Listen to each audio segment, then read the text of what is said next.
licensed games are not rare in the video game market. Even today, we still see games being paired with movie releases that make no sense at all. Many of my favorite titles on the consoles I played growing up were licensed games, so I definitely feel that just because the game is an obvious marketing ploy, it doesn't necessarily mean that it's bad right out of the gate. I mean, lots of what I've played nowadays would probably lead me to believe that, but maybe my tastes have changed, or improved. Michael Jordan Chaos in the Windy City was one of those games for me. As far as I can tell, Chaos in the Windy City is a licensed game through and through. It exists to sell you Wheaties, Gatorade, and the basketball legend himself. The game has received harsh criticism, with IGN saying the game is rotten all the way to its worm-infested core, and Nintendo Power rated it number 7 in a list of the 10 worst games of all time in 1997. I guess the first question to answer then is it really a bad game? Well, it kinda depends on the games you like. A lot of the criticism seems to be that it's a licensed game, but I actually think that within that scope, the entire thing is surprisingly fresh. I mean, it could have just been a basketball game with Michael Jordan's face plastered on the front, but that is not what we got. Chaos in the Windy City starts with Michael Jordan arriving to practice for a charity event when a basketball comes crashing through a window with a note attached to it. If you want to save your pals, come to the Egyptian room in the Field Museum at midnight. He makes his way there and stumbles upon an underground jail that houses monsters created by the evil Dr. Max Cranium. From here, we assume control of Michael. He can run, jump, and slam dunk through stages. The platforming can feel a bit slippery at times, but with a little practice, you get used to how he moves, and when he turns around, the camera can do this little jerking motion that can be a bit disorienting, but you'll get used to it. You'll really want to practice slam dunking though. This game hides all kinds of stuff in those basketball hoops, including stuff you're going to need to advance in the stage. While you're on your travels, you'll encounter a number of basketball-themed enemies ranging from bladed unicycle-mounted referees, animatronic evil basketballs, basketball-headed zombies, and sentient walking whistles. There's also a number of seemingly non-basketball related enemies, like floating eyeballs, bats, spiders, and robotic Cybermen. To combat these enemies, we have an arsenal of balls. Michael Jordan's regular basketball can be used infinitely, but he can obtain other limited use balls such as fireballs, ice balls, iron balls, grenade balls, and baseballs. Some of them are even necessary to complete certain puzzles, especially the purple one that can be bounced under doors. My first time playing through this game, it took me a long time to get through the underground jail levels, mostly because I was playing this game the way I played Mario games. I was young and stupid. This game is not like Mario.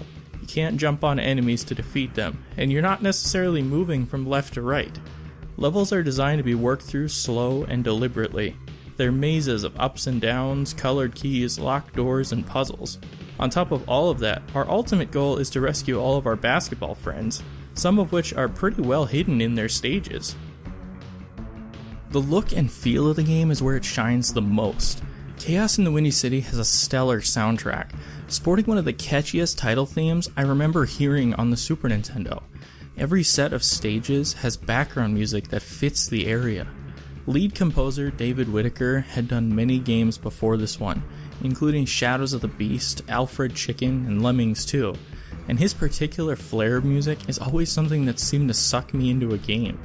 From wandering a dank underground jailing area, to fighting through a sweltering mechanical factory, to navigating a cold clinical laboratory. Every area feels fresh and alive. That is to say, the sound isn't the only thing that feels just right. The visuals of this game are done very well. Each area feels unique, and even the stages within them all feel like a small piece to a larger whole.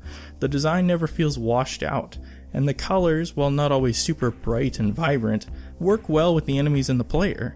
I never lost Michael or any obstacles among a background or cluster of items on the screen, which is more than I can say for many platformers on the Super Nintendo. Chaos in the Windy City is not without its faults, however. Some stages can feel a bit too maze-like, leaving you wondering where to go and what you must have missed, One of the factory stages did just that to me, and I spent more time there than I had been hoping before I realized that I had just missed one basketball hoop, which of course was the one with the key I needed in it. Michael's controls can also feel a bit slippery. When starting out, a lot of folks I've played the game with have struggled to get a grasp on how the character moves, because he has kind of a slight delay on input, and he can feel like he's kind of on ice. Getting a solid grasp on the control really opens the game up, and makes for a much more pleasant experience, but the task of getting to that point can be a drain on people looking for something a bit more pick up and play. Overall, Chaos in the Windy City is not a terrible game.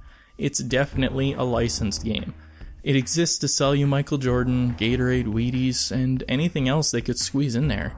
But while they could have just done a basketball game or cloned some other engine and slapped Michael's face on it, the team behind Chaos in the Windy City put the effort in, and it shows. The platforming feels good, and it actually feels like a game that just happens to feature Michael Jordan, and I think that's what it really should come down to. I would recommend this game to any gamer who loves a good platformer. It's fun, fresh, and not too challenging. There's a learning curve to getting the movement down, but once you get to that point, you'll enjoy the entire experience. I would even go as far as to say Nintendo had it backwards, as Chaos in the Windy City would be one of my top 10 favorite video games on the Super Nintendo, both in 1997 and today. Thanks for watching. If you're not up to speed on how YouTube works by now, click the subscribe button for updates on when new content comes out, and feel free to drop a comment below on how valid or invalid my opinion is.